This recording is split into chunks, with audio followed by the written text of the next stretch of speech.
The Bone Temple collapses. Kathleen Kennedy tells all, and Doomsday is official? All this and so much more in this episode of Beyond the Screen.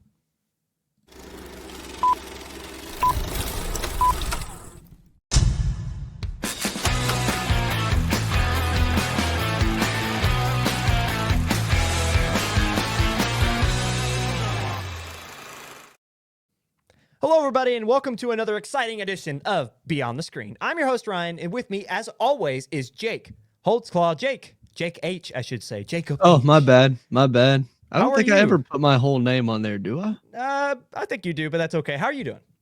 I'm all right. I'm about to give y'all a bump in quality. Bro's about to go up to 4K. 1080. I forgot to change it up to 1080. Well, Oh. Our streaming platform here goes to 1080. And so I only ever feed it 1080, but I just looked because I was like, oh, maybe I don't ever remember doing my full name. And then I see that it was not on full HD. So now we are in full HD, people.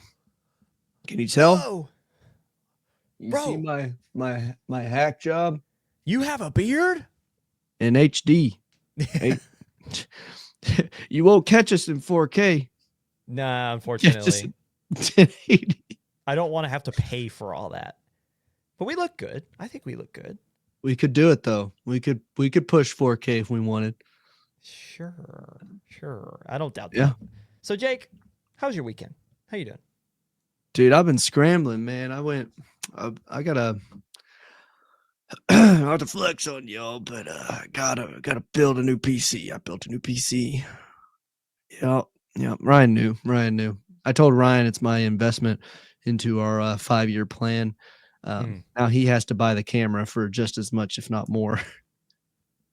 Oh boy. I was like, look, Ryan, I'll do all your work. I'll do all your post. You just got to do all the pre and the pro. We have a perfect scenario. Bro built that PC just to freeze. For our audio listeners, we froze all for a second there. But yeah. No. Hey, that wasn't me. Oh, okay. Anyway. So, yeah, I mean, I look forward to creating more content. That's something, if you guys have any interest in and to seeing what we do outside of the pod, we actually have a pretty fun idea and some fun plans down the line for some visual content and doing some I guess you could call it client work, but beyond that, cinematic work. So yeah, be on the lookout for that. We'll definitely talk about it here. But outside of that, today's an interesting day because we are currently recording while the college football national championship is going on. So I'm sure there's about 20-something million people tuning into that instead of here. I know it's shocking that, we're not going to be able to pull that audience, but some things we just can't beat. So today, as of recording, in this corner. Yeah, have the game on in the corner with live stream.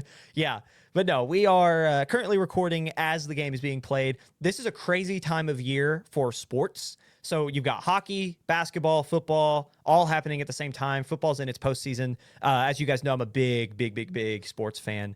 My Columbus Blue Jackets of the NHL fame won their 4th straight game this past weekend. I'm a Kentucky fan in basketball, and we won our 2nd or 3rd game in a row this past weekend, beating Tennessee. And I watched the craziest football game. Me and my household, yeah.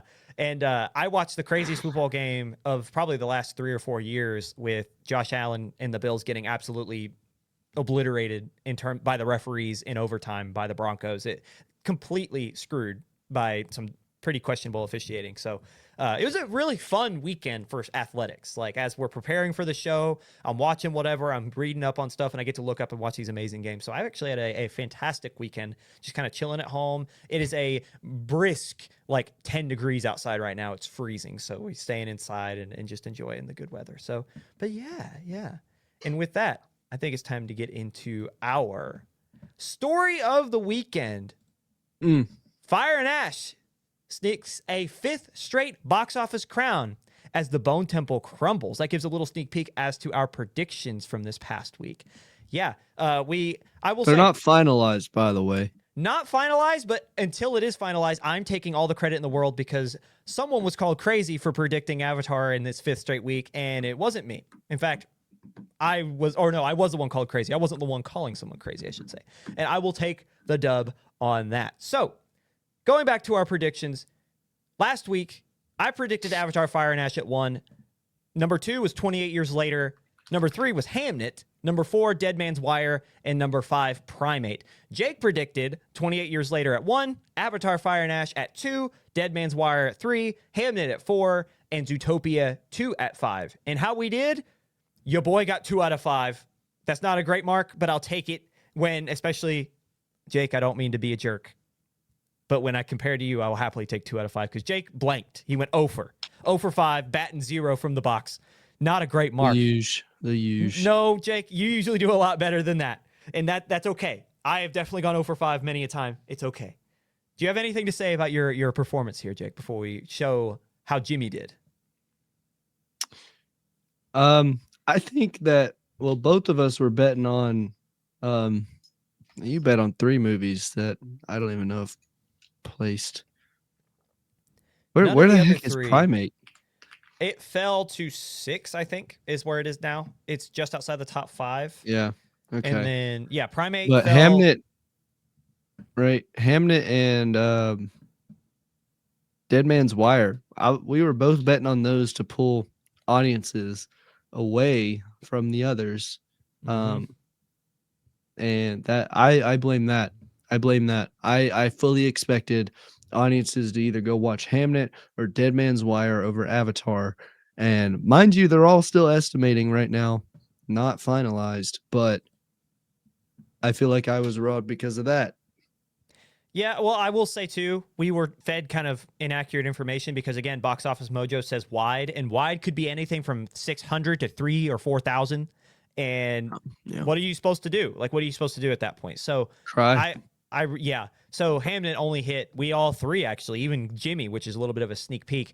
Jimmy even predicted Hamnet would be in the top 5, and it barely crossed over 700 theaters nationally, which its competition all had at least over 1,500. So, speaking of Jimmy... To be fair, I prompt Jimmy to only look for things over 600. So Jimmy did as told.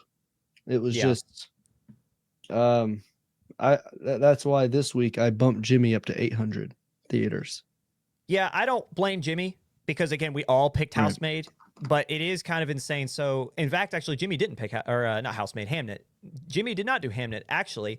His top 5 that he had predicted were Avatar Fire and Ash, 28 Years Later at 2. Number 3 was Zootopia 2. Number 4 was The Housemaid, which was the one he got correct. And at 5, he had Marty Supreme, which actually... No, that should be correct. He did get that one correct. Right. That's our graphic. He chose 28 Years Later and then Avatar 3. Sorry, our graphic is wrong, ladies and gentlemen. That's okay. So he got actually 2 out of 5 because Marty Supreme was correct at number 5 as well, if that is his correct prediction. Zootopia.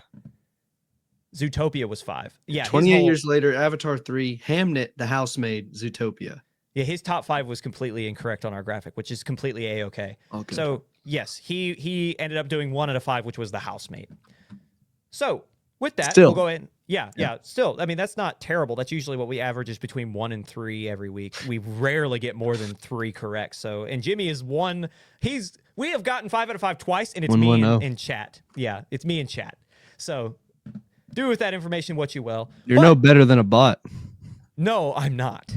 But going forth into our top 5, here are how they lie as accurate. Avatar Fire and Ash finished first. 28 Years Later, The Bone Temple finishes second. Zootopia 2 finishes third. The Housemaid finishes fourth. And Marty Supreme rounds out our top 5 at 5. We're going to go back to the top and go through all those numbers from top to bottom and give you kind of a deeper dive into how they did exactly. Now, we're only doing the 3-day weekend as per usual. The 4-day weekend has not quite, for the Friday through Monday 4-day weekends, it's really tough to do all 4 days because, again, those 4 days aren't solidified yet. So we're only going to do the 3-day. Even if we do the projected 4-day, nothing changes. The top 5 is still the top 5.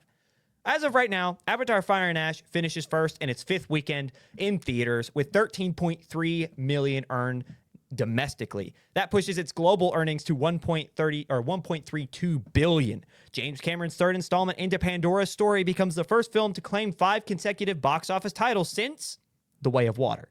So this decade, so far, the only person to do 5 straight weekends at the #1 box office is James Cameron. According to the Daily's newsletter, Fire and Ash also becomes the 23rd highest grossing film of all time after recently passing The Deathly Hallows Part 2. And it's projected to finish between 1.5 and 1.8 billion, which will put it in the top 20. Going down the line, finishing second again is 28 years later, The Bone Temple. In its debut, it earned $13 million and $31.2 million globally. Despite amazing reviews from both audiences and critics, which include a 93% on the tomato meter and an 89% on the popcorn meter, the Alex Garland written, Nia DaCosta directed, and Ray Fiennes starring 28-year sequel doesn't land with general audiences, crashing hard and falling far beneath expectations, which were between 20 and 22 million in its debut. This stuttered start is so drastic that many are now wondering if the planned third installment into Garland's trilogy will even see the light of day. So interesting to see how this film does in the next few weeks, as it probably will crash harder in week 2, as did the first one. Finishing third is Zootopia 2 in its 8th week in theaters. We're still talking about Zootopia 2 2 months after it released. Its global tally has been pushed to 1.7 billion and only dropped 12% in ticket sales from week to week. This makes Zootopia 2, Walt Disney Animation Studios, the highest grossing film ever for them in terms of animation. That's insane what this number is doing. We're talking, Zootopia 2 is pulling prime James Cameron, prime Avatar movie numbers. That's ridiculous. Anyway. People love that bunny. Yeah, sure, that's what it is, and I know it is. You know what I hate? It is. What I hate is in part of what you're saying sarcastically is true, and that's what I despise the most about all of it. The thing is, too, outside of that weird little note, I know a lot of people say it's better than the first. That it's just a genuinely good story. So yeah, I never would have thought Zootopia 2 would crush the box office that way, almost to $2 billion earned. Finishing fourth is The Housemaid in its 5th weekend in theaters, earning $8.5 million domestically and $247.3 million globally up to this point. All of that done on a $35 million budget. Again, the Sydney Sweeney starring film has already been greenlit for a second, so we will be seeing more of The Housemaid. And lastly, rounding out our top 5 is Marty Supreme, also in its 5th weekend in theaters. The film earned $5.5 million, net pushing its global tally to $97 million, succeeding after a Golden Globe surge. So after the film pulled in a lot of success and a lot of hype from the Golden Globe, it saw a huge surge in ticket sales, and it pushes its way back into the top 5. Other news, we already kind of talked about it a little bit. Primate drops out of the top 5, as well as Greenland 2 Migration. Both of them falling drastically, but they fell from 2 and 3 to 6 and 7. Yeah, didn't drop very far, but in terms of the numbers, it was a pretty drastic drop. In fact, I think Primate dropped 55% in ticket sales. So not a great look for a horror franchise or a horror film trying to have some longevity. Jake, any thoughts about our box office beyond our top 7? The Lord of the Ring. Both had re-releases. The Fellowship of the Ring and the Two Towers, both getting top 10. One Fellowship of the Ring at 7 and the Two Towers at 10. Oh, interesting. Greenland 2 Migration fell to 8. Yeah. I'm still refreshing, and they're all still estimated. But what else we got? Madagascar got a re-release to 1,000 theaters. Odd. Finished 18th with just over 400,000 earned. That's about it. All I'm seeing here. Besides Charlie the Wonder Dog. You bring that up once an episode to see what that film is doing, or to remind us that is a film that just released. And I'm curious why you're so infatuated with Charlie the Wonder Dog. What was the one with Peter Dinklage in it? Wasn't that just Wonder Dog? That's Underdog. Underdog. Yeah, the dude who plays My Name is Earl and Dave Seville is the voice of Underdog. Right. Underdog was a cartoon character. Until it was the live action. Underdog was kind of underrated, though. I loved Underdog. Yeah, as a kid. Yeah, that was a good movie. For a kid, anyway. It was fun. What did it get on Rotten Tomatoes? Oh, its review is probably terrible. What's it, like a 10% or lower? 15. 15%? Well, nostalgia. What's it going to do? What are you going to do when you got nostalgia? 42% on popcorn. Oh, that's okay. We will love our films regardless. That might be our bad films that are so good they're bad, or so bad they're good. Sorry, films. I need to go back and watch it. Yeah, we should do a series like that. So bad they're good. Disney Plus. Right. Oh yeah. Of course, it's on Disney Plus. I remember it being a Disney movie. Yeah, I don't have Disney Plus, Another one. Well, and I never will. I bro, never come really over will. come over to the house, man. We'll do an underdog watch party and record it. Anyway, Just stream it, dude. Just share your screen here. yeah. We'll do it right now. Actually, little did you know, we're doing an underdog watch party right here, right now, and beyond. No, I'm just kidding. Just kidding. If you watched Underdog and you liked Underdog or had a problem with it, comment down below why and if you watched it as a kid, because I'm curious to see how many people actually remember that movie. Too much dog. Too much dog. Something that also has been catching my attention a lot is in its 5th week is the Search for Square Pants. Finishes 11th. It's earned 144 million worldwide. That's not that good. I wonder what its production value was at, because that doesn't seem terrible. 145, just under 145 million earned. I feel like that's low. It says it had a $64 million budget. Well, I would say for a Nickelodeon film pushed by Paramount, that's probably earned its money back. If not, it might not be in the green, but it's definitely out of the red, in the black somewhere. I thought it had good jokes. I thought it was going to be a decent one. You got to remember, 5 weeks ago, The Housemaid, Marty Supreme, Avatar was in its 3rd week, or 2nd week, actually. Yeah. So, or no, Avatar was just releasing. So you had all these films competing with it at the same time. So I'm not shocked that it kind of fell out of the wayside, but I was going to point out that despite it releasing at the same time as all these other films, it still pulled in over almost 150 million on a 60-something million dollar budget. I think that's pretty good, all things considered. Kid show would pulled it hard. I guess this generation, man, this generation, they don't care about the SpongeBob. Not like turn that square pants off. Yeah. And that, ladies and gentlemen, will get us into our predictions side of our first segment. The way we end every first segment before we hop into our major news segments is we talk about what we think will happen next week. So, Jake, we'll start with you. God, say your top 5. Come on, man. No, come man. On. Why am I Let me know always what your top first? 5 is. It's the same as Jimmy's, man. Go ahead. No, it ain't. No, it ain't. I got Mercy at 1. I got Chris Pratt going to the top, all the way to the top. I'm betting big. I'm betting this action, crime, drama, mystery, sci-fi thriller by Amazon MGM Studios is gonna do nuts. I love that you're just saying words at this point. Like, No. I know that's the genre. That's funny though. And what, dude? Action, drama, something crazy genre there. Yeah. Like, I like how we've just taken all the genres and put them into one. Yeah. What all could they be? All of them. An amalgamation of all the dramas. Of all the genres, not dramas, all the genres, except we are missing one. What would that be, Ryan? A comedy? Yeah, romance. It could be a romance. We're missing some romance in there. Yeah, romantic comedy. That's what it ain't. Now we're gonna figure out. We're gonna figure out what movies aren't based on the genres they don't list. I love the idea that they market a movie by what it's not. Yeah, this is not a romantic comedy, dude. If you like romantic comedies, don't go to this one. Yeah, yeah. Oh my gosh, man. Yeah, no, it's like weeds them out real quick, man. Yeah. Are you a middle-aged mom?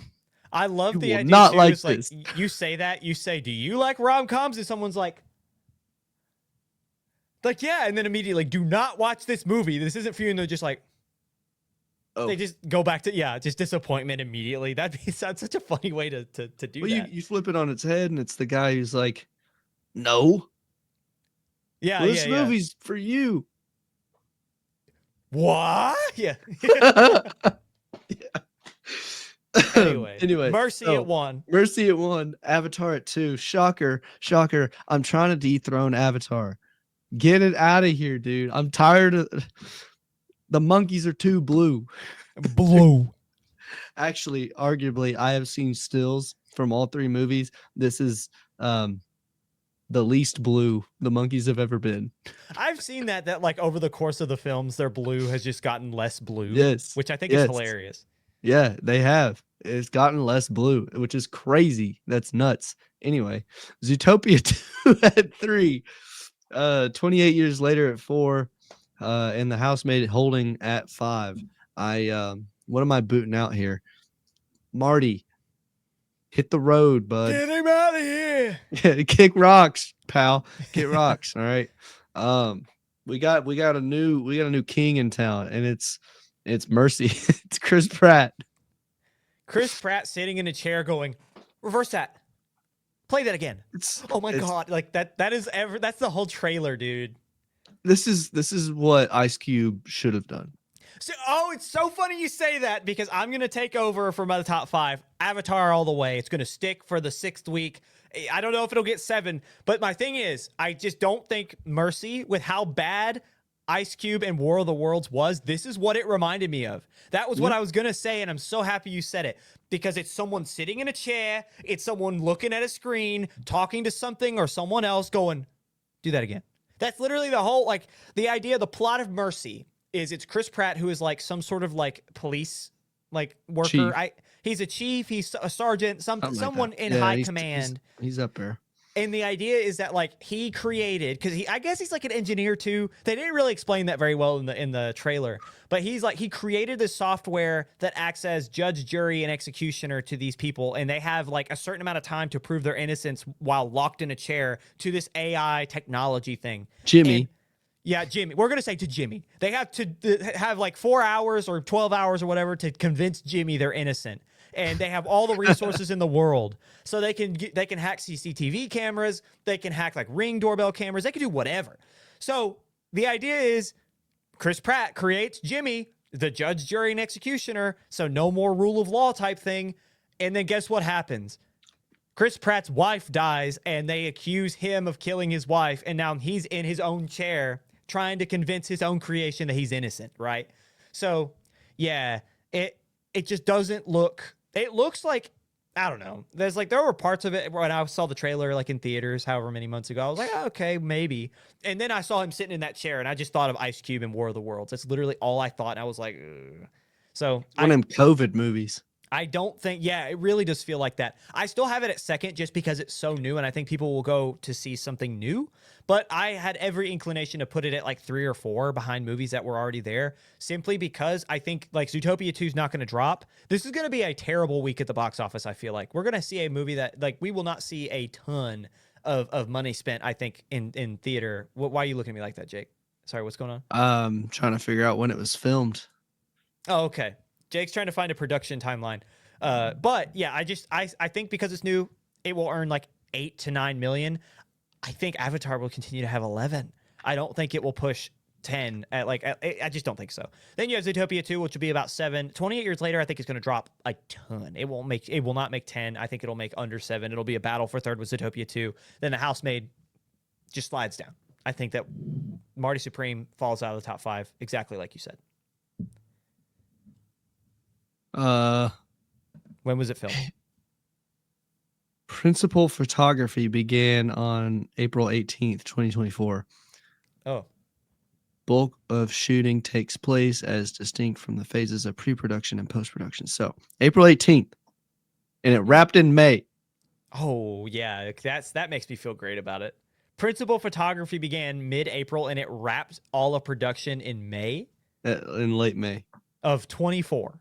The same year. Yeah. Yeah. Okay. Yeah, that gives me high quality confidence. And then it took 2 years. That poor editor. He got ran through the ringer, dude. They said, you got to make something out of this, dog. You got Chris Pratt. Well, it's all CGI though, right? It's all... Yeah, who else is in this movie? This is the movie that we're talking about that will threaten the run of Avatar. This is the movie. If it upsets Avatar next week, I'm gonna be so Rebecca Ferguson. Yeah, okay. Annabelle Wallace. Yeah, Kylie Rebecca Rogers. Ferguson plays Judge Maddox, which is the AI thing. Yeah.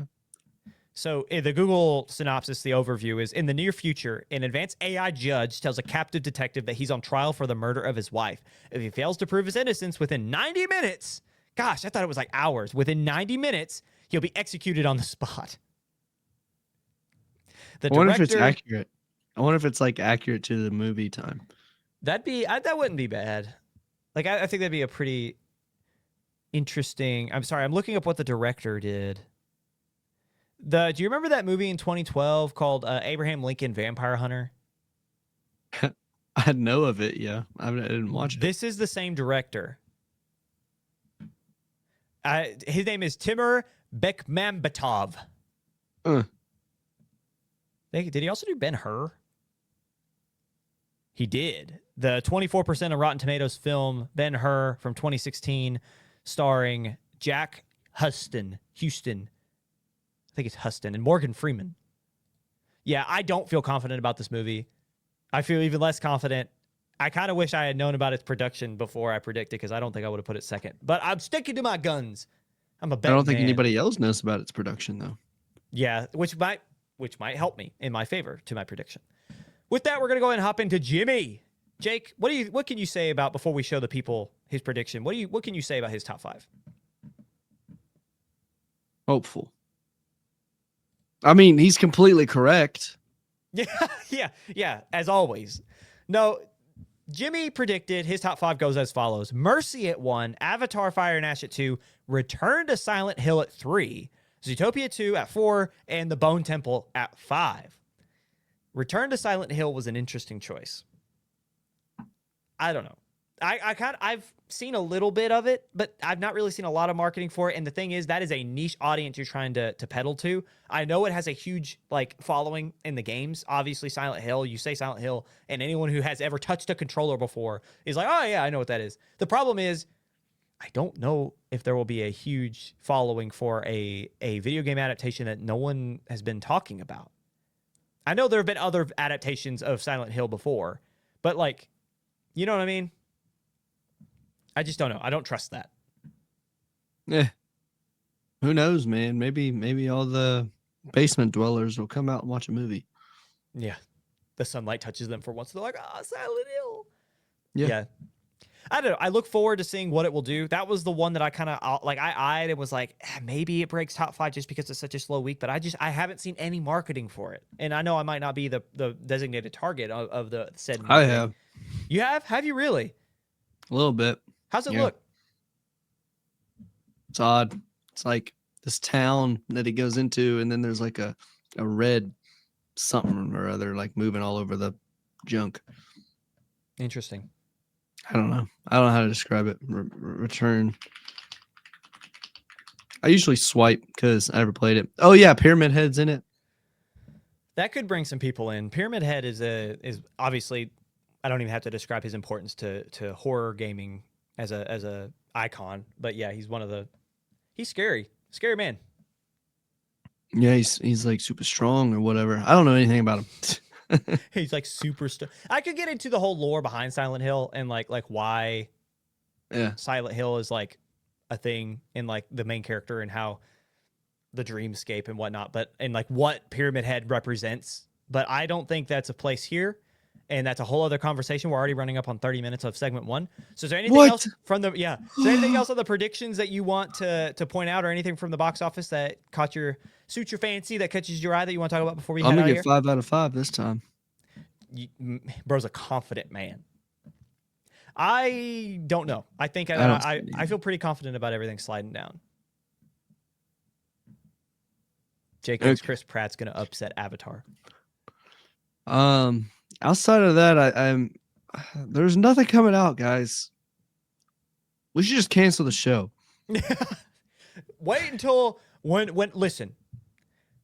Whenever Chris Nolan, when he's back in theaters with Matt Damon, then we will show up later in the summer. No, we're just kidding. We'll be back next week. But dude, I gotta wait a whole month before another decent movie drops. But on the bright side, and it's GOAT with Caleb McLaughlin. Dude, I think it is McLaughlin. On the bright side, so many good TV shows right now. If you're a fan of TV, JJK, obviously, we've talked about it a number of times on this show, but Fallout Season 2 is in its last few episodes. The Pit, just getting good. It's about to hit its third week this week. So many good things. And that's just the tip of the iceberg. There's a lot of really good shows happening right now. The Seven Kingdoms, if I remember correctly, the next film in the Game of Thrones universe, the next series in the Game of Thrones universe that came out just today. So yeah, there's a lot of really good stuff happening right now in terms of the TV scape. So it'll pass us over until we hit the high road with the film releases. But I think that's a great place to go ahead and get us out of segment 1. Coming up after the break, Kathleen Kennedy is officially out at Star Wars and tells all in an interview with Deadline. We break it all down. Coming up after the break.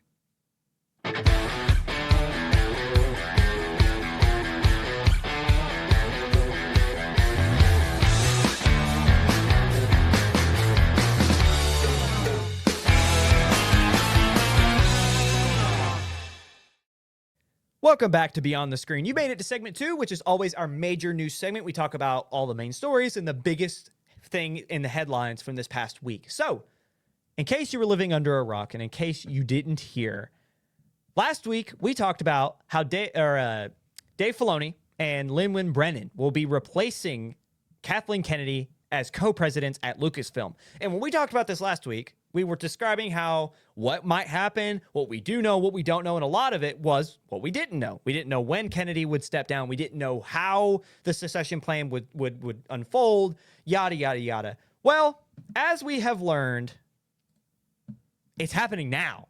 As of this past week. Yeah, yippee! Star Wars fans everywhere. As of right now, Kathleen Kennedy is out. Not only did this step down happen faster than anyone could have ever imagined it after it was announced just last week that Filoni and Brennan would be taking over, we have a lot more information just in the last few days, excuse me. First off, while Kennedy will no longer be running the show at Disney and Lucasfilm, she will continue to produce the next 2 outings in the galaxy far, far away. Those include The Mandalorian and Grogu and Star Wars Starfighter. Following this, she will return to producing films of various genres. So something that a lot of people don't really remember or talk about is the reason that George Lucas handpicked her in 2012 to succeed him when he sold Star Wars, I should say, to Disney, is because Kathleen Kennedy has a huge resume. She was Indiana Jones, right? I'm pretty sure she was most definitely on E.T., Twister, all these, and that's just the tip of the iceberg. She has a hand in almost all of the major motion pictures following Jaws that we can look back on and think, man, those were big pieces of cinema history. More likely than not, Kathleen Kennedy as a producer has a hand in helping that film become what it became, right? So, following her stepping down as Lucasfilm president, she's now going back to producing in the way she did before 2012. According to The Hollywood Reporter, Kennedy stated, quote, "It has been a true privilege to spend more than a decade working alongside the extraordinary talent at Lucasfilm. Their creativity and dedication have been an inspiration, and I'm deeply proud of what we've accomplished together." For Filoni and Brennan, who will report to Alan Bergman, who is co-chairman of Disney Entertainment, who we've talked about a little bit on the show, many questions remain unanswered, and one in particular being, when will we get more Star Wars? After a fast start out of the gate following Disney's 2012 acquisition that we've been talking about, fans were treated to a new Star Wars film every year from 2015 to 2019, including the sequel trilogy, Rogue One, and Solo, a Star Wars story. That was until the less than stellar reception to The Rise of Skywalker. Since, we've had some great stories, including Season 1 of The Mandalorian, Andor, and some not-so-good stories, which include, The Book of Boba Fett and the response to The Acolyte. We have heard major creator after major creator having some tie to some new in-galaxy project that was delayed until cancellation, or of projects that should have been, but were never allowed to be, which we know which one I'm talking about, Star Wars fans. We'll get to there in just a second. But now, with Kennedy's departure fully fleshed out and enacted, The Hollywood Reporter theorizes, quote, Lucasfilm could see development go into hyperdrive under the new leadership. So with a little bit more information, right? We know Kathleen is going to kind of like trickle her way out. She's no longer acting president, but she's still going to finish out the films that were greenlit under her, i.e. Starfighter and Mandalorian and Grogu. What do we hope to see from this new regime? Do we, when they say going into hyperdrive, do we have apprehension? Are we excited? What do we think? I think that I don't I don't know if she is the one to entirely blame. I guess I will. I'm hopeful to see what changes and what goes forward, but I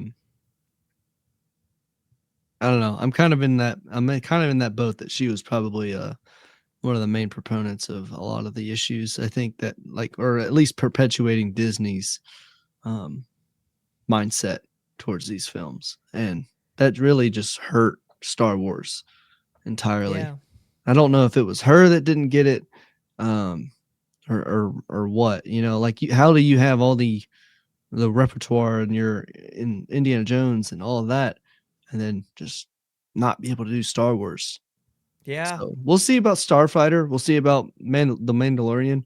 Um, I think the Mandalorian, you just kind of like lucked into the audience that likes the Mandalorian, not necessarily to say it's like old Star Wars or even the prequels. It's just kind of like it's okay for the audience that enjoys the Mandalorian. Mm. I hope Starfighter doesn't turn out to be like a Han Solo, because that wasn't necessarily well received either. I mean, it was okay. Like people said, it was okay, and Yeah. I don't mind it, but it made me want more of the story. Not to say that the Han Solo was good. It was just like there's a story there. I'd love to go deeper into the lore of Han Solo's girlfriend and spoiler if you haven't seen it, how she's connected to Darth Maul. Yeah, yeah. You hit the nail on the head with Solo. It's the coolest thing. They did one cool thing, and it was Maul. Mm-hmm. And continuing his story and connecting him to the characters that propelled the story even through the prequels, right? So I think that that's an avenue they can continue to explore. But for me, looking at everything as a whole, so the way Hollywood Reporter was putting it was like, okay, they've been kind of quiet on the front of Star Wars mainly because they might have been focusing on Kathleen Kennedy getting out.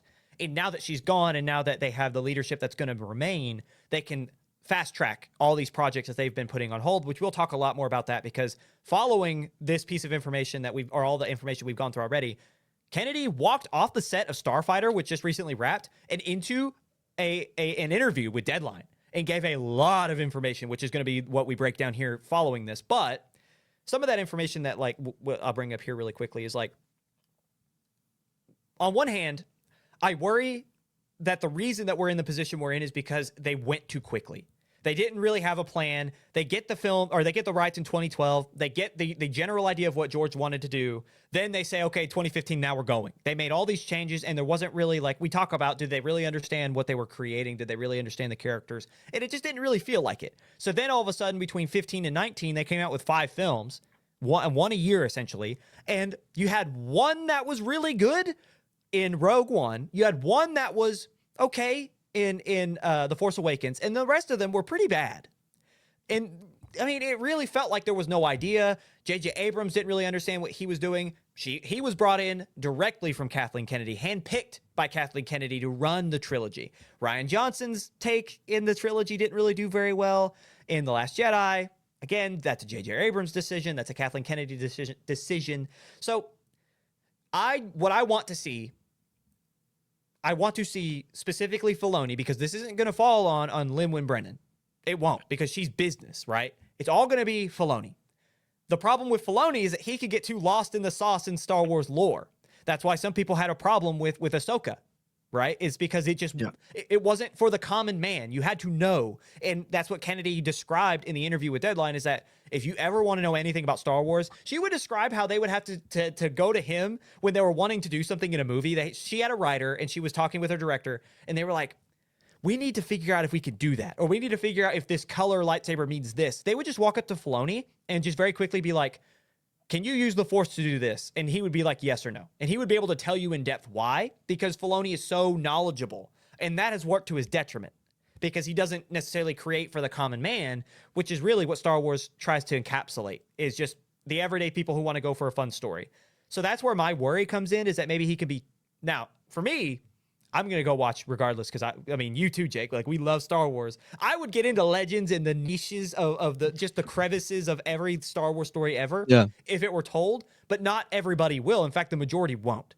So that's the problem, is that, like, if there isn't enough general like Doesn't make storytelling. money. It doesn't make money.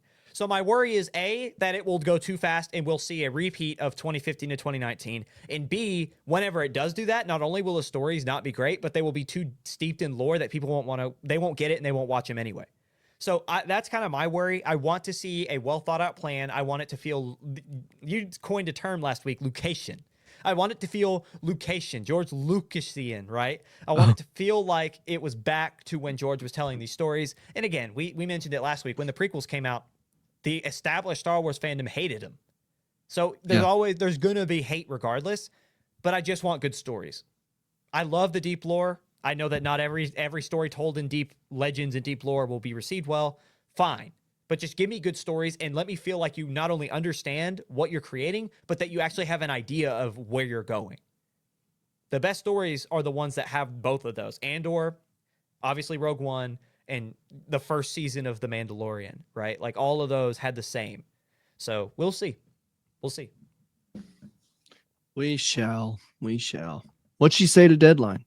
I was about to say, are you ready to get into this? Because there's a lot of information. So Heck yeah. Details from Deadline's interview, and this first one is something that I really kind of focused on and zeroed in on just reading the whole thing. According to Kennedy, from a sit-down interview with Deadline, this transition of power had been in the works for some time, and that she always knew it was going to be Filoni and Brennan to replace her, stating, quote, Brennan comes out of Industrial Light and Magic, 16 years as a general manager, and then transitioned into being the general manager of Lucasfilm.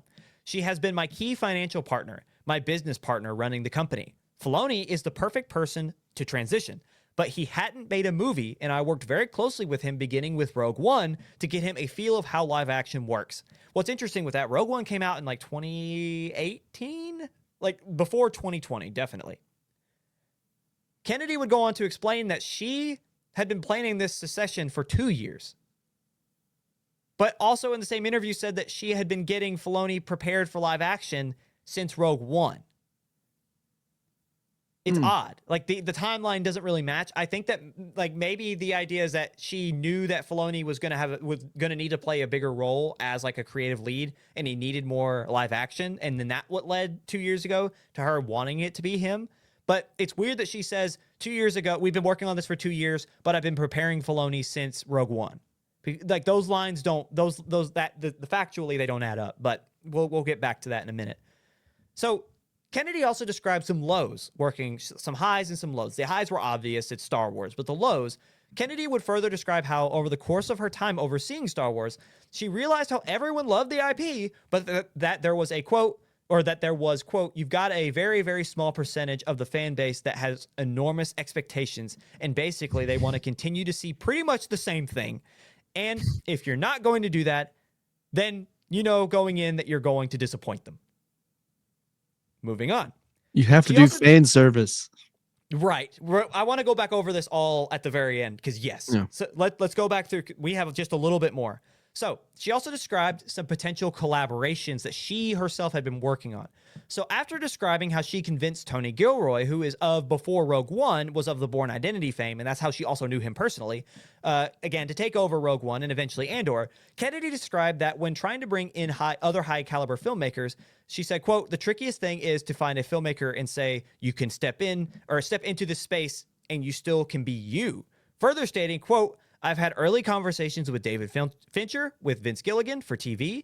I've sat down with Alex Garland and others where the minute you say their name, you go, oh, that might be an interesting Star Wars. So again, to go back over, she was describing how she convinced Tony Gilroy to take over Andor, well, what became Andor, but originally Rogue One, and then described how it was tricky to fit those high caliber storytellers into Star Wars with allowing them to still be them. So think Vince Gilligan in Breaking Bad, but in a Star Wars setting. Like you might think, oh, that's interesting, but how do you do that is what she was describing.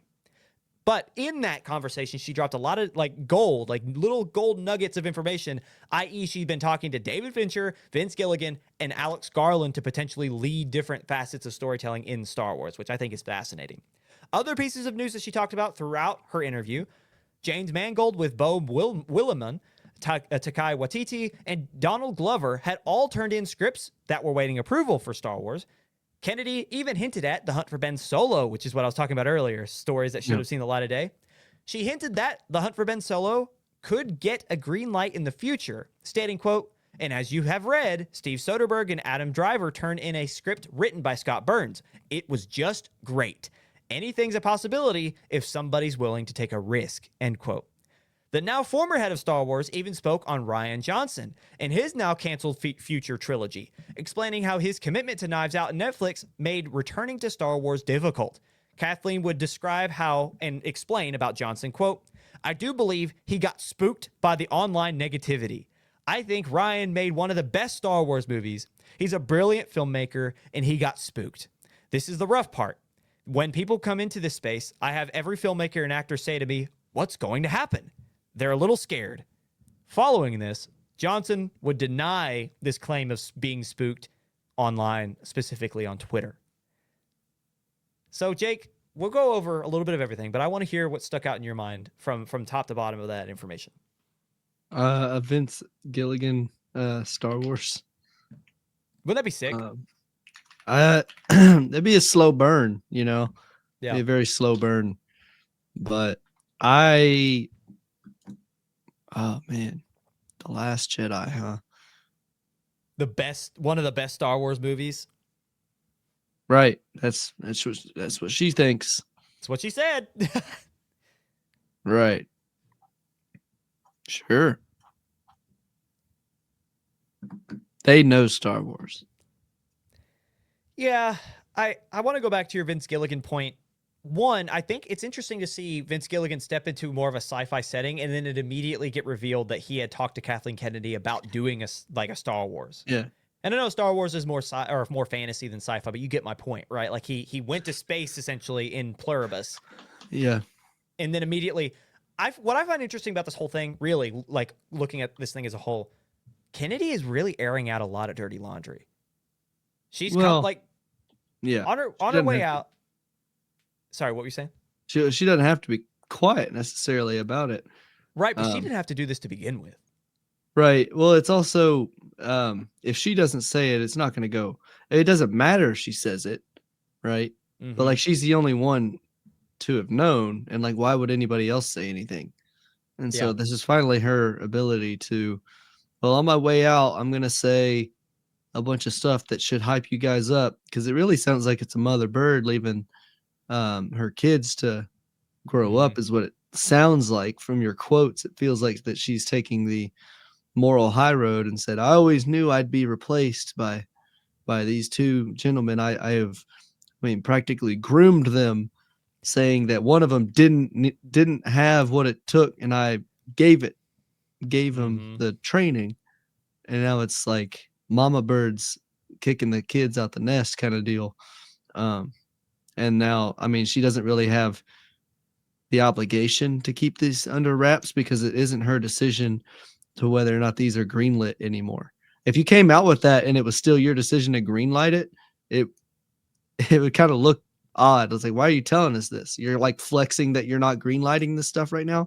Yeah. She said that like it could get it in the future if somebody's willing to take the risk, which means she was not. Yeah, and the thing is, you talk about Filoni and Brennan. That's what a lot of people have a problem with Filoni and Brennan taking over is because they're the same regime. A lot of people they're like, what's going to change? They were already creating for Star Wars before, and you make again great points because when I look at this, honestly, what it feels like to me is not just Mama Bird leaving the nest. It's saying. It's one, it feels like, hey, remember how good you had it because you don't know these two might not work out. And two, it's saying, look at all these things I tried to give you. Now that I don't have to keep it a secret. Remember when you hated me? I tried to make these things happen.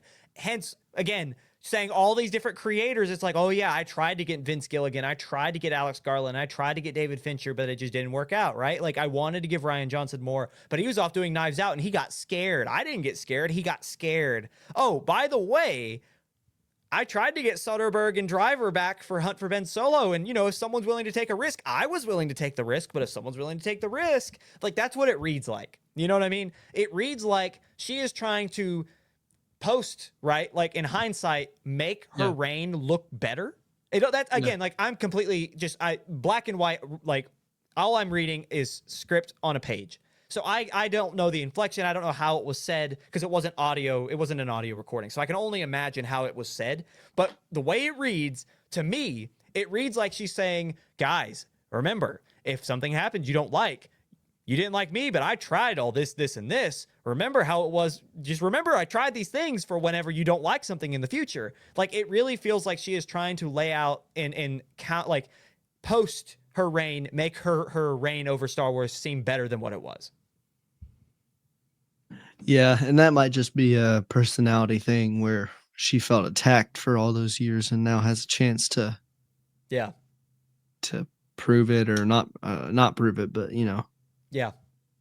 gonna leave you with a I tried, but I don't know. Like, you can't just say that like you tried and then it's like, well, why didn't they happen? I thought you were the decision maker here. I think the other thing too is that maybe she's trying to say like Disney, like she might be saying that Disney had her under a tight rope. I don't know. It is interesting though. Because it really feels, again, it feels like she's airing out that dirty laundry and letting all the secrets go that she couldn't say, like you were describing. Because again, for me, it reads like I want you guys to remember me in a better light. I don't know. I'm interested. I will say we talked about it on the pod whenever it was first announced. The hunt for Ben Solo. Now more than ever, because of how she phrased things, specifically with if someone's willing to take a shot, we predicted and we kind of put on our tinfoil hats and we put forth a theory that the hunt for Ben Solo was actually loved by Disney and Lucasfilm, but they didn't know if the fans would like it. So what they did was they put out a story. They said, hey guys, like they let it leak intentionally. Hey guys, Yeah. Scott Burns wrote a script that would have been directed by Soderbergh and starring Adam Driver back as Ben Solo. And we're just going to say Iger rejected it, but we want to take the temperature of your interest.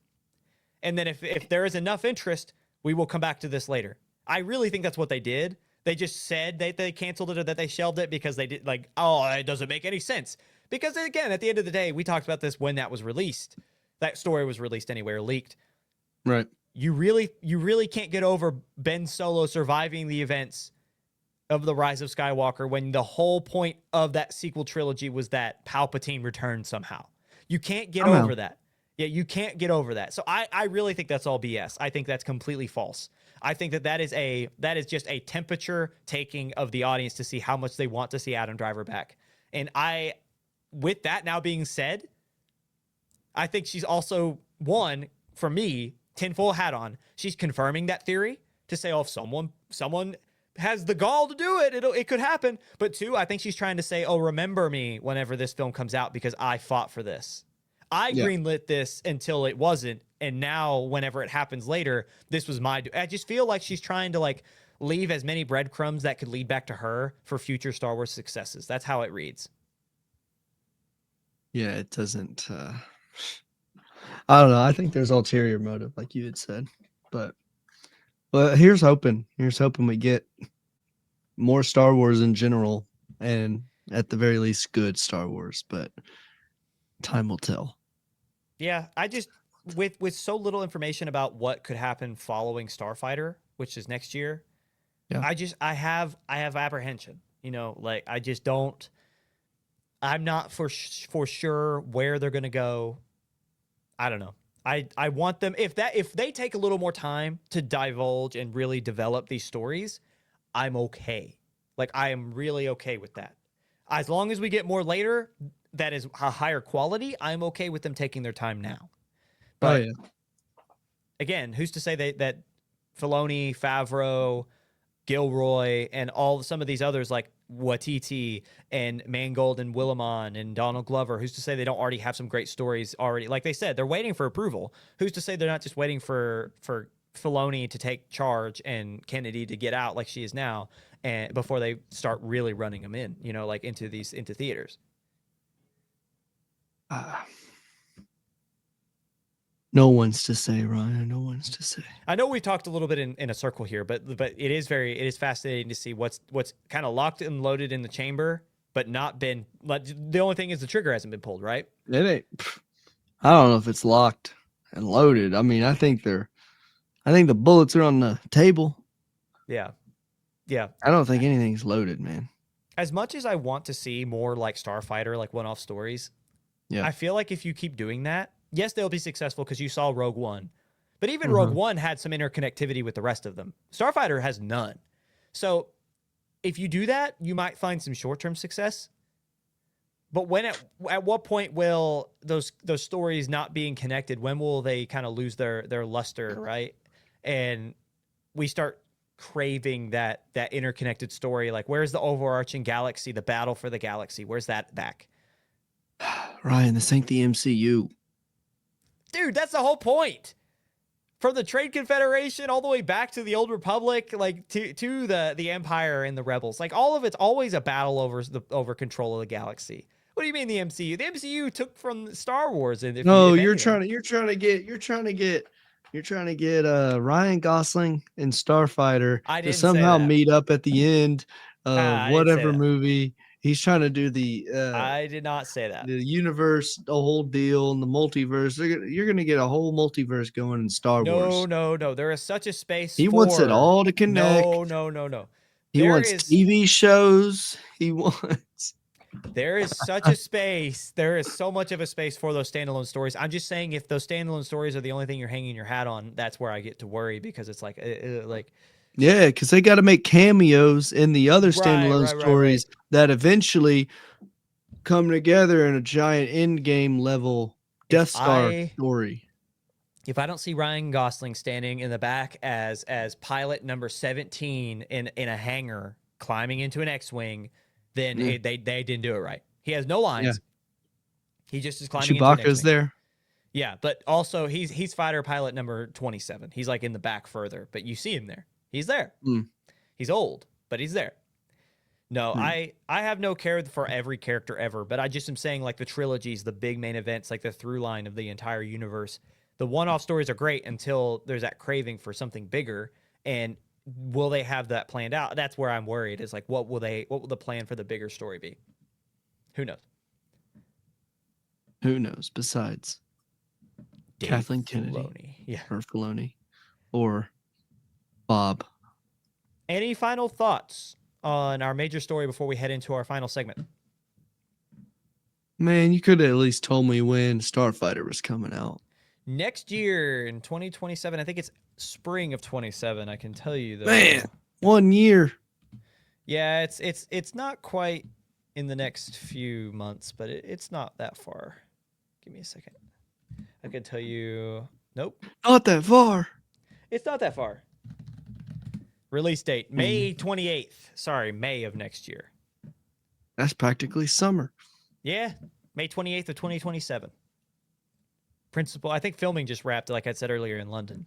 So they're going to start editing here soon. But anyway, Oh coming yeah, I up after remember the that. I was there. yeah, right, yeah. Coming up after the break, excuse me, we play Real or Fake and what you should know before you go.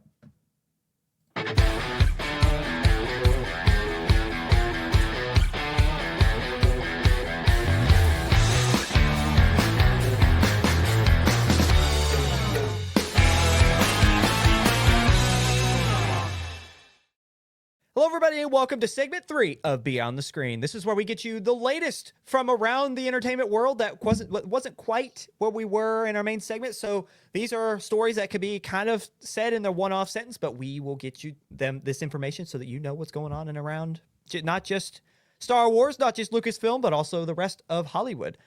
But before we get into our third segment, we always take a second to say thank you. Thank you so much for being here. Thank you so much for allowing us to do this. Emily can't be here, sadly, this afternoon, but she is thinking of us from afar and cheering us on this college football I doubt championship it. Monday. She's probably not even thinking of us. No, just kidding. But I wouldn't either. the fact that you allow us to sit here and ramble for an hour and still have more to go, the fact that you give us your undivided attention as always, or just listen to us in the background, and allow us to give our opinion and talk about the latest in film news and the rest of Hollywood. It's something that it always kind of boggles my mind.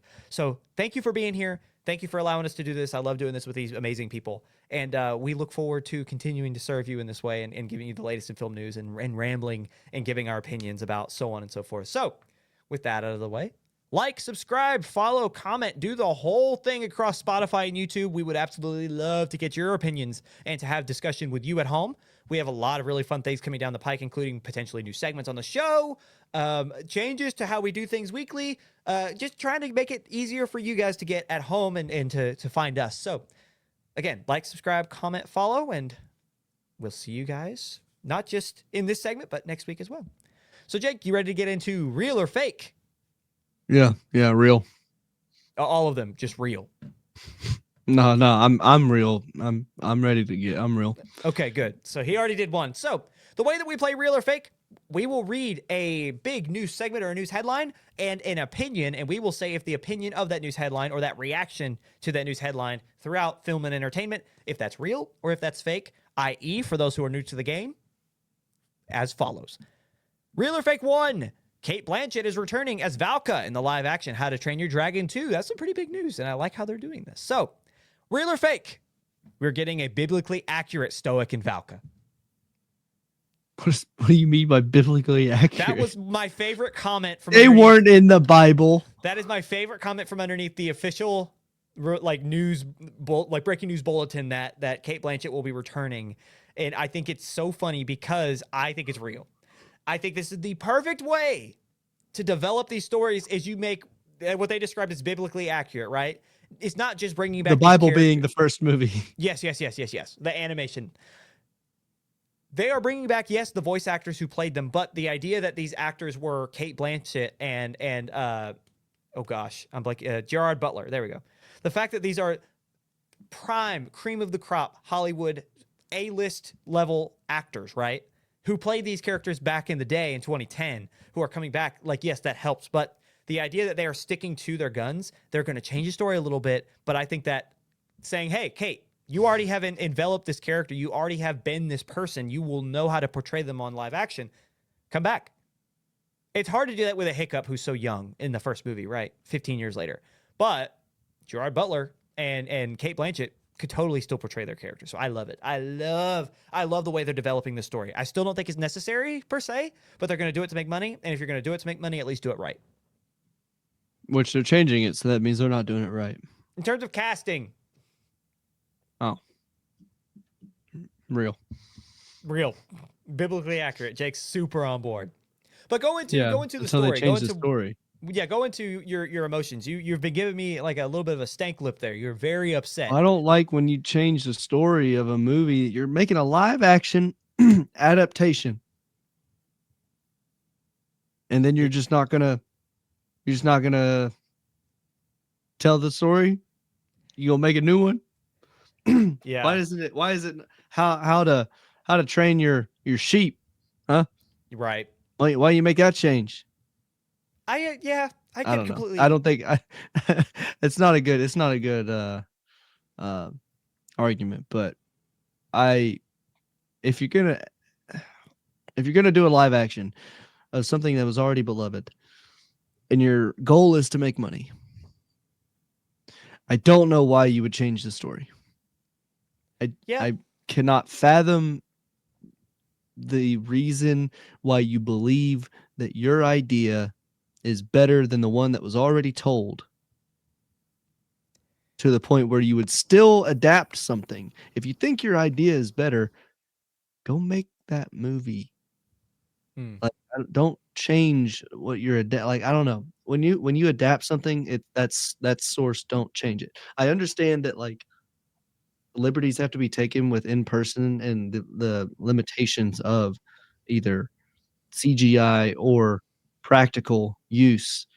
However, you can stick to the story. Yeah. Like now, but they're saying there will be substantial changes.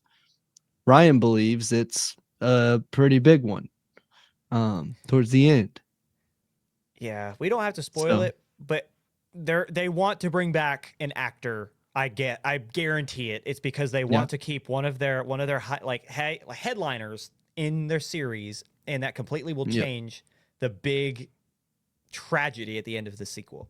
Well, and that's the whole thing that propels the character into the third, and the whole point of the first was that he did not want to do that.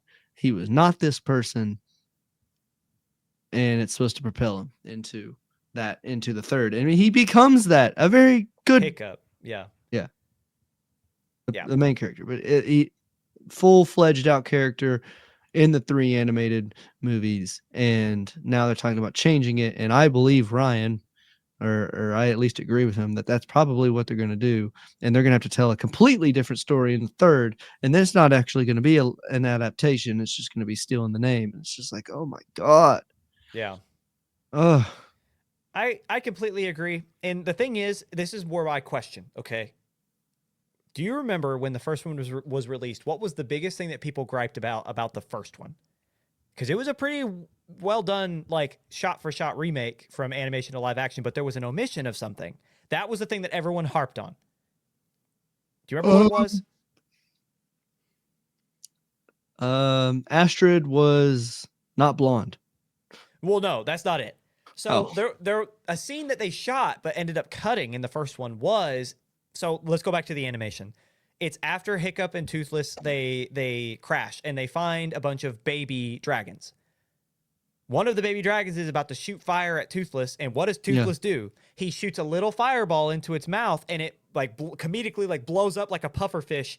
And Hiccup makes the point, not so fireproof on the inside, and that was the entire point for how he defeated the big boss at the end of the movie. Was he noticed that in the babies with Toothless just watching their behavior. They ended up cutting that for time reasons, I guess. Like I don't even remember. It doesn't even make sense to not include that. People noticed that and people were pissed. Yeah. If that minuscule of a detail, if that scene was maybe 2 minutes in the animation, right? Yeah. Like, so if people are going to pick up on that and be that angry about a 2-minute difference from shot for shot remake, how will they react when the entirety of the tragedy that happens in the sequel, if that is, because again, we're theorizing, if that is what happens, they do change that. What will the response be? I think it will be swift, and I think it will, I don't want to say fatal, but I think it will be detrimental. Yeah. I can't believe it. I don't understand how I don't know how timing works in the theater world, but like, I guess it has to be a certain length. I'm not sure, but I We don't talked see about how this. that scene, right? I'm pretty sure the 2025 film actually was longer. 2 hours and 5 minutes. Yeah, the animation. The animation was actually 30 minutes shorter. You're already over. Just Yeah. leave the 2 minutes. Yeah. Just that quick scene, because that literally is that is your Chekhov's gun for the entirety of the rest of the movie, and you remove it. Yeah. I remember someone beside me asking in the theater, like, how do you know to do that? And it's just like,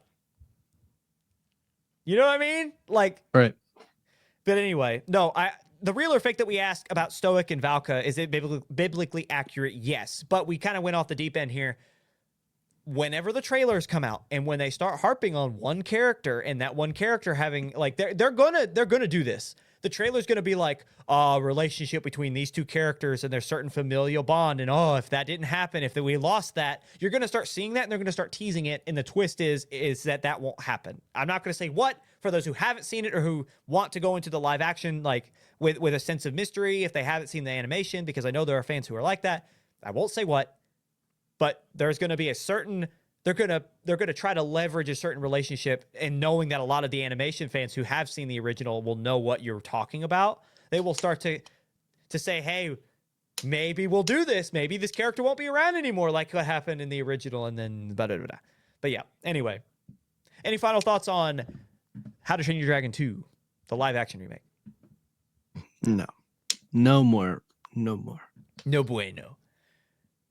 Moving on. While speaking at a panel, Robert Downey Jr. and Timothée Chalamet officially, quote unquote, coined the term Doomsday. Robert Downey Jr. looked over and goes, me and Tim, we were talking before, and we're gonna call it Doomsday. And the crowd went, woo! Like, you could tell there was some awkwardness in there. They were kind of clapping a little bit, and then the place slowly or whatever. Real or fake? They are trying way too hard to foster Barbenheimer energy. They are actively trying so hard to Yeah, foster Barbenheimer they were energy. put up to it. Oh, most definitely. It was a month out. They're a month late on Doomsday, at least. Right? I've been hearing Doomsday for forever. Yeah, it's been out for a while now, so they were put up to it, and they're like, "Yeah, sure, I guess we can fabricate that." Yeah. Yeah. So, but if there's anybody to get the masses to think away, it's Robert Downey Jr. Or Yeah. no, Timothy. Well, both, I guess. I mean, one of them is probably the most sought after actor in the world right now in Chalamet.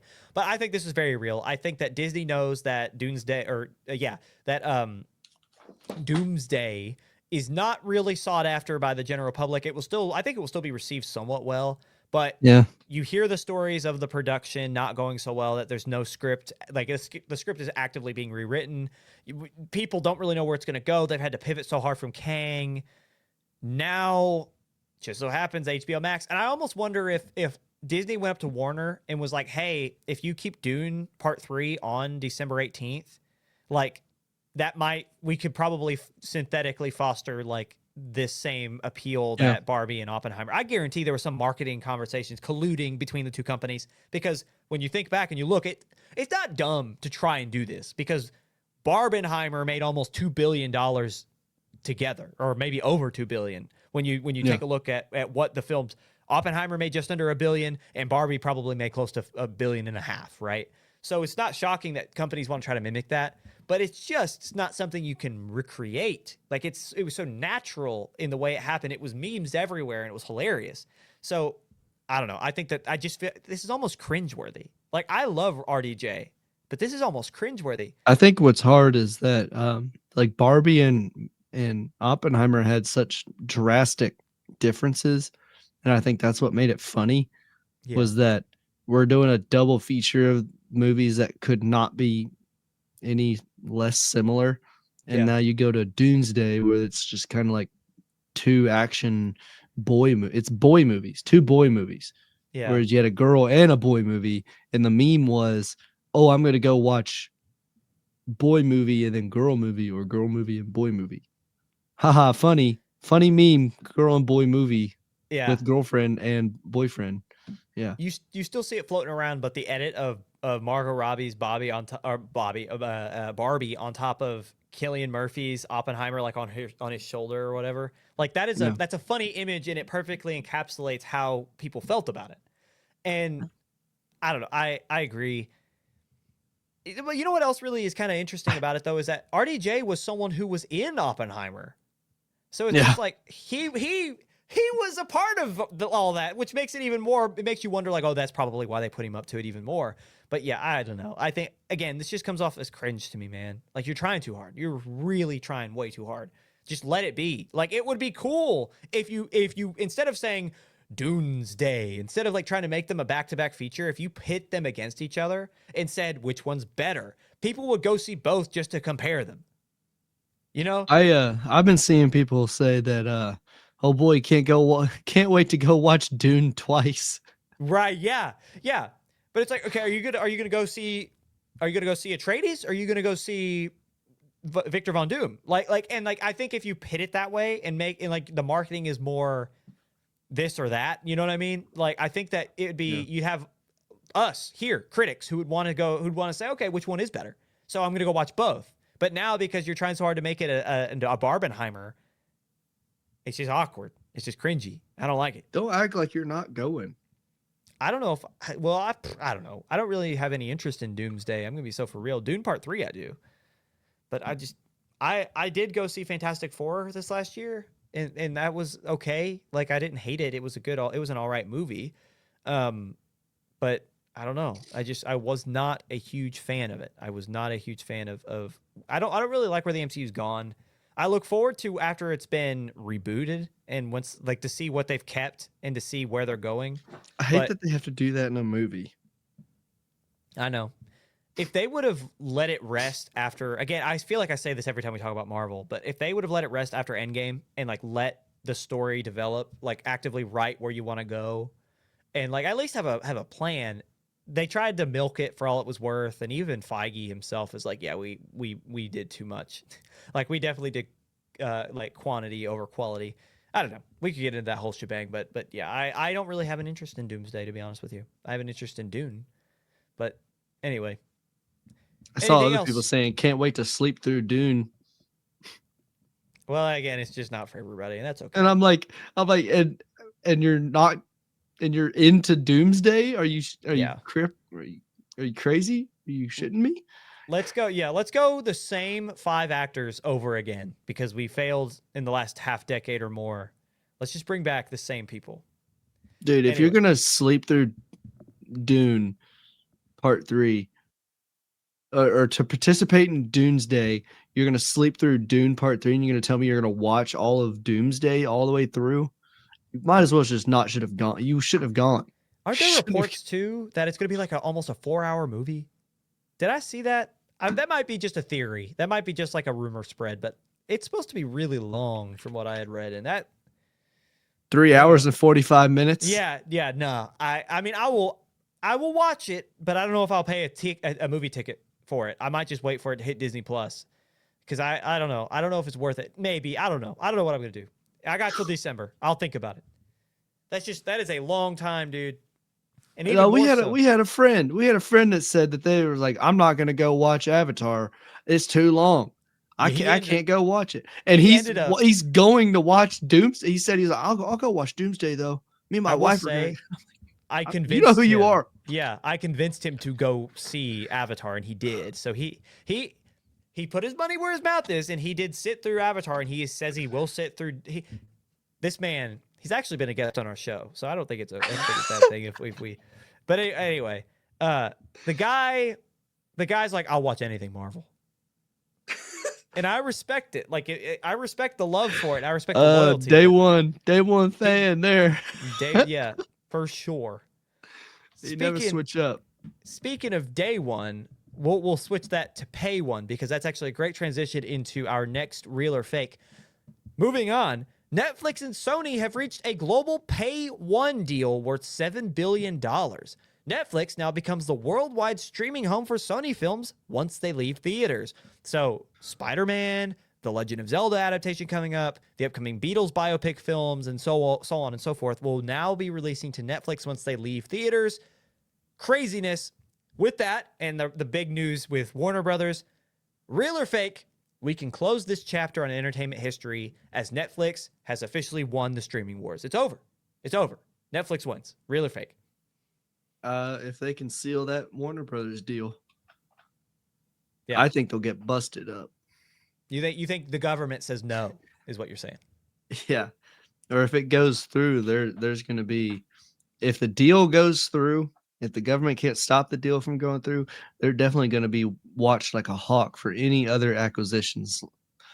I mean, if this happened after Warner, if they had done a deal with Sony after the Warner one went through, like because technically it hasn't, Mm-hmm. dude, there's no way they wouldn't be under heavy magnifying glass, man. Yeah. They're getting dangerously close to um, being a monopoly there, right? Yeah. This does Maybe. feel like let's do everything we can before this so that we can just get this because we won't be getting anything after. Nope. Um, yeah, yeah. I don't know. I mean, Warner Bros. Has a lot. They hold a lot. Yeah. Yeah. Dang. I Anyway. I will fake only because I have faith that it's going to get busted.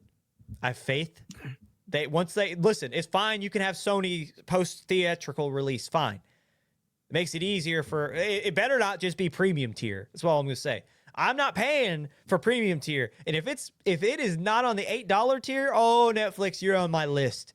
It better be there. But Netflix, I think they're going to get busted. I think I just cannot see with how comfortable the government is with Paramount and how hard Paramount's fighting. If obviously Warner Brothers isn't going to go with Paramount until they're busted from Netflix, I just don't think it's going to go through the FCC. Yeah. So that's why my fake is because I think that Warner Brothers will still be a player come this time next year. Probably. If they get bought We'll by see. Paramount, that's different, but we'll see. We'll be right back in the same spot, by the way. Yeah. Paramount's Dude, gonna get some kind of deal with some other company. It's gonna be like, whoa, whoa, whoa, whoa. we're going to be talking about this on this show for years and years and years because it's just going to keep Oh, happening. it's good. Good thing I like you. Yeah. Good thing we're friends because you're stuck with me in this conversation. Yeah. I don't like the news. I like Ryan. Thanks, babe. Yeah, I stick through this awful slop. Yeah, well, that is corporate and all this fun stuff. And thank you for watching because It's just news. it is interesting. Yeah. Any final thoughts before we get to what you should know before you go? No, this is good stuff. I'm glad y'all waited. Yeah.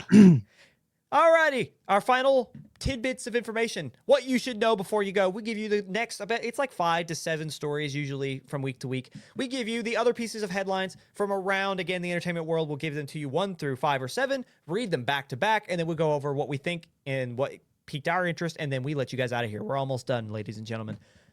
Starting off, Amazon video game adaptation news. The company shared a first look at Sophie Turner as Lara Croft in their Tomb Raider adaptation. And Amazon shares the first looks at what the God of War series will look like with Ryan Hurst, the voice actor for Thor in the God of War video games, officially being cast as Kratos.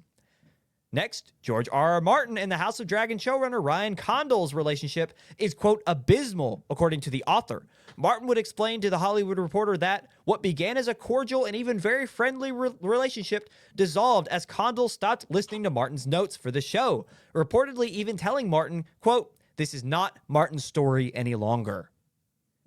Next, James Gunn hints that his take on Batman the Brave and the Bold, which will be directed by Andy Muschietti, won't get an update until after the Batman Part 2, which is via IGN. I'm telling you, Pattinson is getting adopted. And I'm telling you, that's why they're waiting. Pattinson's going to get adopted. Anyway, Netflix has reportedly committed verbally to a 45-day theatrical release window for Warner Brothers. Speaking of Netflix and Warner Brothers. While speaking on the Joe Rogan Experience, Matt Damon reveals that Netflix forces their filmmakers to reiterate the film's plot 3 to 4 times in the dialogue because, quote, people are on their phones. That's according to the Deadline. And lastly, Jason Momoa has not only read a script for a Minecraft movie too, but states the script is, quote, so good, I laughed out loud. So I'm gonna direct the conversation because usually I open it up to what interests. But before I do that, I'm gonna go back. All of these are very interesting. But first, I'm gonna go back to Amazon because there's one thing that I really want to point out. We talked a little bit about it before the show. Sophie Turner as Lara Croft. Sansa Stark. Look at this. She looks like Tomb Raider. She looks like Lara Croft. That's crazy. The rubber face, the development. This is sick. This is going to be a 6 series. I cannot look forward to this enough. Show the other one. Yeah. For all of our, this is the character she's developing. She is adapting. Right here, Lara Croft in all of her glory. Yeah. Naturally. Now we are at Sophie Turner. I really am excited for this. I cannot say how excited for this series. With how Amazon has handled the Fallout series, I don't care about the Shelter, the Vault live show, whatever they're doing, the game show they're trying to do. Do you know what I'm talking about? No. Amazon announced that they're doing a game show based off of Fallout where contestants are in like a Vault Tech style vault and they have to they have to do whatever for prize money. Yeah. Don't care about that. Dumb. But what I am excited about, more Fallout, because Fallout Season 2, I don't think it's as good as Season 1, but I have been enjoying Season 2. And not just Tomb Raider, which looks fantastic. Jake, what do you think about Ryan Hurst as old Kratos? It's gonna be funny because when I hear his voice, I'm gonna think of Thor. But I think I've seen a lot of fan casts place him as Kratos just because he's pretty good. He's a pretty good match. Yeah. Again, it is unfortunate. Sorry, for those watching on YouTube, here is his face again. Go ahead, Jake. It's unfortunate that the voice actor for Kratos wasn't cast because he's also a very large and built individual. That said that he was willing and able and wanted to play Kratos. I just think Christopher Judge, I just think he's older, man. Like Yeah. he's 61 years old. Like that's Well, kind what's of this adaptation, right? Is this the video game adaptation or I is this would the as- first game? I would assume that this is probably with how old. So Ryan Hurst is 49, so he's got a decade plus on him on Christopher Judge. I would assume that this is going to be the Ragnarok, like the newer takes on the series. I think they're going to Yeah. adapt the newer games. Um, I just can't see them going all the way back to like the PS2 era God of War. Well, But yeah, even both of them are too old. yeah, but I was about to say, even still, Ryan Hurst, you look at those images we've shown. I mean, he's almost 50. So he Yeah. definitely could portray the older Kratos. I just think Christopher Judge, yet the dude is 6'3". Ryan Hurst is 6'6". he's a Yeah. he's a big boy. So I don't know what their plans are. I just feel like they're going to adapt the newer games. But to be honest with Who's you, gonna just play the son? I don't remember his name. boy. Yeah, What? yeah, I don't know. They have not announced it Yeah. yet. Okay. Well, I used to have a person in mind, but I forgot them. Yeah. Mason Thames. Oh, what? That's not bad. Timothy. No, I like Mason better. I think Mason Tom would Holland. actually. Mason's not a bad fit. I just wonder if he's going to be a little too old. Don't I know. ignore me. Tom Holland would be such a fun. I have an idea. Chris Pratt. Yeah, throw Chris Pratt in there. No, Oh, I don't know. I look forward to whatever these series will be, just because Fallout has been so well developed, and I love everything I've seen from Sophie Turner as Laura Croft, just because she embodies the character. Ryan Hurst is again, as you said, fan cast. That's a great casting. They're doing great work in the video game adaptation world. They're doing such a good job. So I look forward to all these. I think those are sick. Skyrim's next. Give me the next Elder Scrolls, man. I don't need I don't need a season. Bro just wants Elder Scrolls 6 so bad. I just want Elder Scrolls 6 so bad. I don't You care. know what? You get Fallout 3 remastered. Honestly, kind of sick though. I wouldn't mind that. Did you see That's they what you're made getting. the original games were on sale for $10. Do you know how people figured out that they're remastering those? Yeah, because they were showing up as they couldn't download them. Yeah, they were like, this is not released yet on Steam, and people were like, why? It's like, and the thing is, the reason people figured it out is because as that was happening, Bethesda and Steam made New Vegas and 3 $10. They made them super cheap. And then when people went to buy them, Steam wouldn't let them because they accidentally labeled it under the remastered version. So people couldn't buy the $10 games, and they were like, the fans were like, wait a minute. Does that mean you're remastering these? And so people were like, And and they if you search Fallout, there's 12 games, but there's only 10 listed. Yeah. There's just they royally kind of screwed the pooch on trying to keep that a surprise, but who cares? I mean, honestly, it just makes it for like a better New Vegas getting remastered is kind of crazy. I might actually have to try New Vegas. I've never played New Vegas, and it's one of the only Fallouts I've been like, dang, that probably would have been pretty nice to be on ground floor. Yeah. Play. I don't remember. I think I played 4. I didn't really play them growing up. Played 4. I didn't really play them growing up. I played a lot of 4. I really like I was a Skyrim guy, so I didn't really play a lot of Fallout.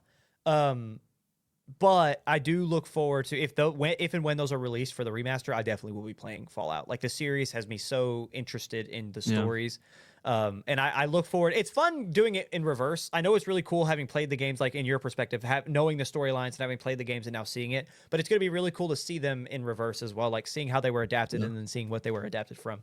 I've seen many TikTok deep dives on New Vegas and 3 to know like everything that's going on in the show. There are times where I'm like, wait a minute, I don't remember the Death Claws being around before. And then I look it up and I'm like, oh, yeah, I know. I know all of the factions and all the different players at the table. And I'm like, are they leading up to that reveal? Is that what they're like? And then I'm oftentimes like, it's like, this is after the games. How are they going to get around that? How are they going to, because they're trying to not ever show the video game choices as being canon.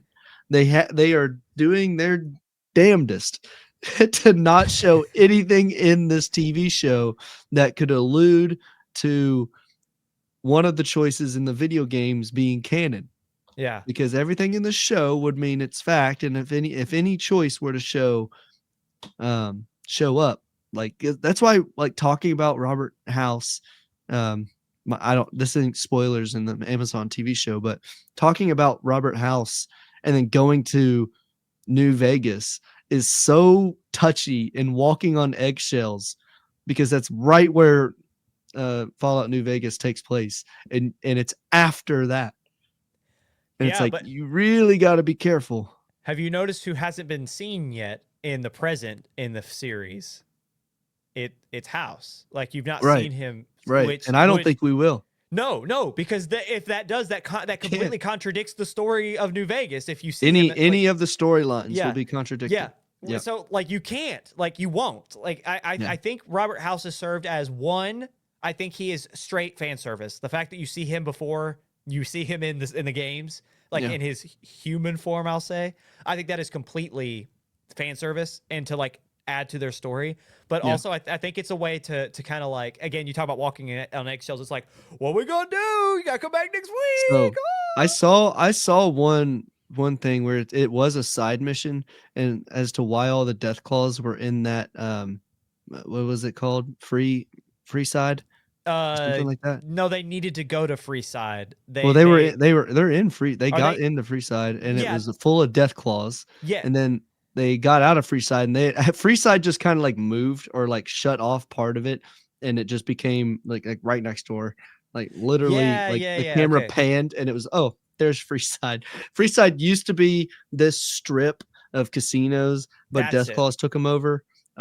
So in the game, there is a side mission where you take a Deathclaw egg to somebody in that strip.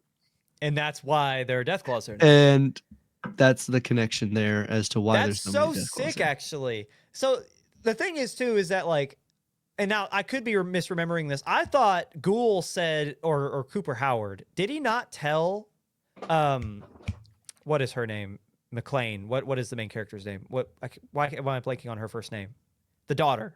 Yeah. The one that's with the ghoul. What's her name? You know, the main character. Yeah, I'm so blanking on her name right now. It is absolutely tragic. I'm so sorry. Lucy. But Lucy McLean, that's it. He says to Lucy, doesn't he say we should go to Freeside? And then Lucy's like, for one reason or another, she's like, I'm confident now. We're going this way. And that's how they run into the death claws. I swore he said we have to go to Freeside. He was, what'd he say? That's where they were going, and she was like hopped up on the drugs or whatnot, and so she was gung ho anyway. And he's like, no, I mean, no, it was what was it? Yeah, it was something to do with drugs. Something to do with, you can either wait here for 5 days till your drugs wear off, or take more, and instead of like, yeah. The reason they went straight into where the death claws were in what was Freeside was because she was high. But that wasn't why they were going to go around. They were going to go around because they were unsure, because there were people there, and Ghoul wanted to do something else. But because she was high, she was like, nah, we're going through. And he was like, all right. So this is also a quick preview. In a couple weeks, when the series is or when the season's finished, we're going to have a Fallout Season 2 review. So So stick around for that. Where this is like, I guess, like a quick preview of what that will be. But anywho, the whole point we got on that conversation is because the video game adaptations are going so well, and I look forward to what the rest of them. I actually am trusting Amazon for something other than delivering packages. Curse you, Bezos, for having such good shows, but whatever, it's great. Looking down the rest of our list here, what is George R.R. Martin doing, man? Like I just feel like I'm at a loss with bro's with always that got whole a deal. I don't know problem with anything about it. somebody. Well, what are you everyone's gonna do? got a problem with him, man. Release the Winds of Winter. It's not done yet. Did you see there was I think Screen Rant made a post about it and like wrote a story. Apparently he was like, I know people want this and I could finish it, but I'm just not in the mood right now. What? What? What do you mean? I don't know. If Ryan Condal actually did do this and say like, "Hey, this isn't your story anymore," to the guy who literally made all of Westeros and made all of Game of Thrones and that whole expansion, that's kind of crappy. Like that is actually like, what are you doing, man? Like that's like me telling George Lucas that it's not his, like I guess technically that is now, but like imagine when he's making the Phantom Menace. Imagine when he's making the Phantom Menace and he's like he handed the writing off to someone else because he's doing something, and the guy's like, "Not your story anymore. Nope, nope, it's mine." And now you gotta go. Crazy. Yeah, that's what's happening. Like that. I don't know. I feel like Martin is always at odds with somebody, but also that's crazy. That's actually crazy that he got that stolen out from under him in such a way. It's crazy to be a Ryan who thinks that that's their story. Yeah, me and Beyond the Screen. Little did you know this is actually Jake's idea. This is my podcast now. No, I'm just kidding. No, I don't claim that at all. 'Twas not. It was mine. If this thing crashes and burns, it's all that guy. Yeah, whatever. When the wolves come at the gate, Jake is like, "Deuces!" He's out. Yeah. Oh, who's that guy? Yeah. Huh. I don't know where he's at. He's one of these sides. Anyway, anything else that catches your eye, suits your fancy before we let the good people go? James Gunn. Yeah, I think they're gonna merge the Batmans. Netflix committing to a 45-day theatrical release window. It's so BS. I don't. Do we believe that? No.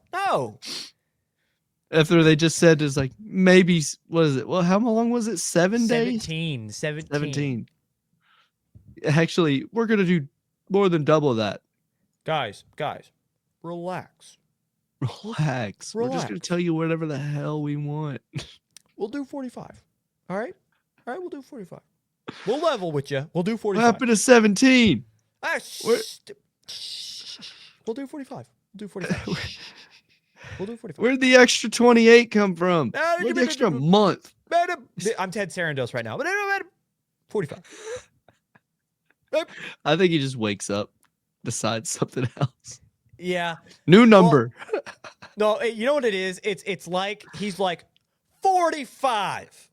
And then we get to wherever the FCC approves it, and he's like,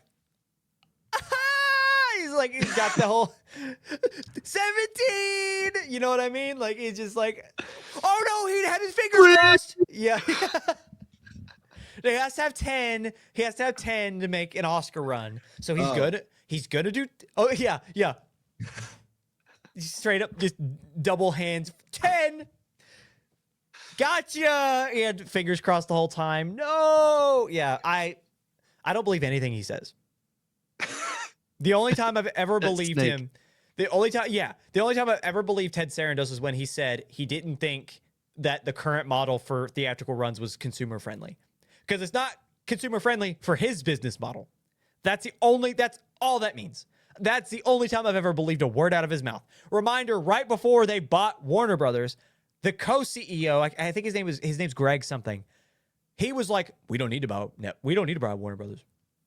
Just because you have the IP, it's beneath us. Yeah, literally, he was like, just because you acquire the IP doesn't mean you could tell good stories. And then he immediately turned around and he bought Warner Brothers. He's like, we don't need Warner Brothers. But when I do it, yeah. Listen, you acquire doesn't mean you know how to tell stories. So we have homegrown. Other than right now, we see it as our obligation. I think that's what he said. He's like, listen. We homegrow our stories. We are a homegrown family, other than this one time. And immediately slides this a check one over. Time where we went to the store and bought the entire produce aisle. Yeah, it's ridiculous. So no, I don't believe anything that this man says. I don't believe Netflix, other than when they say things that are in their own self-interest. For whatever reason, they believe the 45-day release window is not in their self-interest. They don't think it's consumer-friendly because it's not their consumers, as they will say. It doesn't suit their streamer, so they're... Well, yeah, because you're not allowed to use your phone in the theater, Ryan. Yeah, they are lying. I can use my phone in the theater. Also, before we're done, I want to speak on the Joe Rogan with Matt Damon. Well, yeah, that's what I'm trying to segue you into. Yeah. It's not, what'd you say? the theatrical window is Consumer not friendly is consumer what friendly Ted because you Sarandos can't said. use your phone in the theaters because they're trying to tell you the plot 3 to 4 times. Yeah, Take it away. No, yeah. As I said earlier, great segue. Thank you, Jake. Matt Damon's like, hey, we have to reiterate. Apparently, Ben Affleck also was like, that's not like there was kind of some back and forth. Ben Affleck was also there with Matt Damon. They were hyping up their newest movie, or I think it's a movie, to Joe Rogan's audience, and essentially Damon was like, hey, they have to do whatever, and Ben Affleck tried to say like it's kind of like that, but it's not really, and Damon was like, well, it is. It was kind of awkward, but the big thing that people took away was that Netflix makes their people tell their audience 3 to 4 times what the exact story, like the plot line is. I think that's crazy because at the same time, because they're talking about, who else are they talking about? They're talking about millennials and Gen Z is what they're talking about. The other half of that, Denis Villeneuve today, reported by, I think it was Screen Rant, was saying how younger audience wanted longer stories. Look at how Oppenheimer, we talked about Oppenheimer today. Villeneuve used Oppenheimer as an excuse to say, and like as an example to say, hey, younger audience want longer stories. And I don't think he's wrong. I like a long story. So you have these two different trains of thoughts. Netflix wants to capitalize on every waking second of every waking day. They have adopted podcasts. They're trying to buy Warner Brothers, all this They have fun video stuff. games. They have video games. You can play Red Dead Redemption on there now. I think they're talking out of their butt. I think Paramount, or not Paramount, I think Netflix is just, we'll do the 45-day theatrical window. Yeah, no, all that's going to link back. They're big on the big bad of the world right now. And the final thing I guess we'll leave with everybody with is a Minecraft movie's number 2 gotta be crazy, right? It's gotta be, unless Jason Momoa's got the worst sense of humor known to man. That movie's got to be nuts. Chat, do we think Jason Momoa is funny? Chat, does that man have a comedic bone in his body? Yeah, chat, do we think Jason Momoa is funny enough to make this claim and it mean anything? What do we think? Is this founded? I think Jason real Momoa, or fake? Jason Momoa is silly. He's a silly guy. So I think he's got some comedic chops, but do we trust his comedic chops enough for him to say, I was laughing out loud, and for us to go, oh my God. You know what I mean? Dude, it's got to have so many 6-7s in that movie, man. I just want more Jack Blackisms. Release! I just want more Jack Black yelling random things.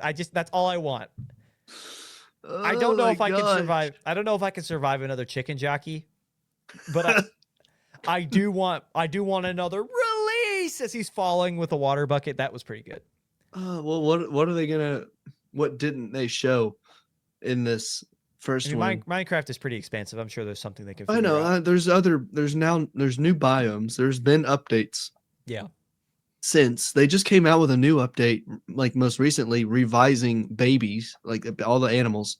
All the animals got new skins for the. They are adorable.